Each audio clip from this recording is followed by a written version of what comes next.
လုပ်တဲ့အလုပ်တစ်ခုမှာယုံကြည်မှုအားနည်းနေရဆိုလို့ရှိရင်တော့ဖြိုးရဲ့ story လေးကိုမျှဝေပေးခြင်းနဲ့ဖြိုးကိုယ်တိုင်လွန်ခဲ့တဲ့9နှစ်လောက်ကဒီ online အလုပ်ကိုစလုပ်တဲ့အခါမှာဖြိုးကိုယ်တိုင်ယုံကြည်မှုမရှိတဲ့သူတွေပါတယ်ပေါ့နော်။ဘာလို့ယုံကြည်မှုမရှိရလဲလို့မေးလို့ရှိရင်ကိုတီဒီအလုပ်ကိုမကျွမ်းကျင်ဘူးဒီအလုပ်နဲ့ပတ်သက်ပြီးရင်းနှီးကျွမ်းဝင်မှုမရှိဘူးမသိတာတွေများနေတဲ့အခါမှာဘသူကမှဒီအလုပ်ကိုဝင်လုပ်တဲ့အခါမှာ proud ဖြစ်နေမှာမဟုတ်ဘူးတစ်ချိန်တည်းမှာ video ဆိုတာ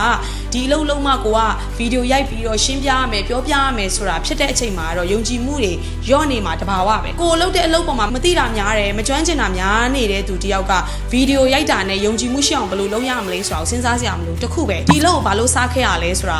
အရေးကြီးဆုံးဖြစ်တယ်ဒီအလုပ်ကိုယုံကြည်လားဒီအလုပ်ကိုဘာကြောင့်လုပ်တာလဲဒီအလုံးနဲ့ပတ်သက်ပြီးတော့ဘာကြောင့်ပင်ပန်းခံရမှာလဲဘာကြောင့်စူးစမ်းရမှာလဲဆိုတဲ့အချက်ဒီတရားရခိုင်တော့အရေးကြီးဖြိုးဒီလမ်းကြောင်းပေါ်ကိုစားရောက်လာတဲ့အချက်ဒီဗီဒီယိုရိုက်ပြီးတော့ငွေရှာတယ်ဒီ social business မှာဖြိုးရဲ့ message ရှေ့မှာလုပ်ပြီးတော့အောင်မြင်သွားတဲ့သူတွေကိုမြင်နေတစ်ချိန်တည်းမှာပဲ okay အရင်ဒီအနည်းဆုံးနဲ့စားလို့ရတဲ့စီးပွားရေးတစ်ခုလို့ပြောလို့ရတယ်အဲ့ဒီအတွက်ကြောင့်မို့ဒီအလုပ်ကိုစတင်ခဲ့တယ်ဒီအလုပ်ကိုလုပ်ရင်းနဲ့တိုးတက်ခြင်းနဲ့ကြီးပွားခြင်းနဲ့ချမ်းသာခြင်းနဲ့ငွေအရန်ရများတဲ့အလုပ်လို့ပြောလို့ရတယ်။ဘာလို့လဲဆိုတော့ location fit မဖြစ်ဘူး။ပြောရမယ်ဆိုရင်နေမှာဆိုင်ဖွင့်နေဆိုရင်တော့ကိုယ်နေရလူပဲဝယ်လို့ရတယ်။ social platform မှာဗီဒီယိုရိုက်တယ်ဆိုရင်လူထောင်ချီတောင်းချီသိန်းချီမြင်လို့ရတယ်။တစ်ချိန်တည်းမှာပဲကိုရောင်းချင်တဲ့ပစ္စည်းတွေကိုကိုယ်သာရောင်းတတ်တယ်ဆိုရင်ငွေအများကြီးရှာလို့ရတယ်။ဒီလိုအလုပ်မျိုးရအောင်လုပ်မယ်ဆိုတဲ့ယုံကြည်မှုရှိလာတဲ့အခါမှာကြောက်ပင်မဲ့လည်းလုပ်တယ်ရှက်ပင်မဲ့လည်းလုပ်တယ်။ယုံကြည်မှုမရှိဘူး။ဗီဒီယိုရိုက်တဲ့အခါမှာစကားပြောမကောင်းဘူး။ပြောနေကြသူမဟုတ်။ဗီဒီယိုရိုက်နေကြသူမဟုတ်တဲ့အတွက်ကြောင့်မို့ဗီဒီယိုဘလို့ရိုက်ရင်လှမလဲဘလို့ရိုက်လို့ရှိရင်ပိုကောင်းမလဲဆိုတာမသိပင်မဲ့လေ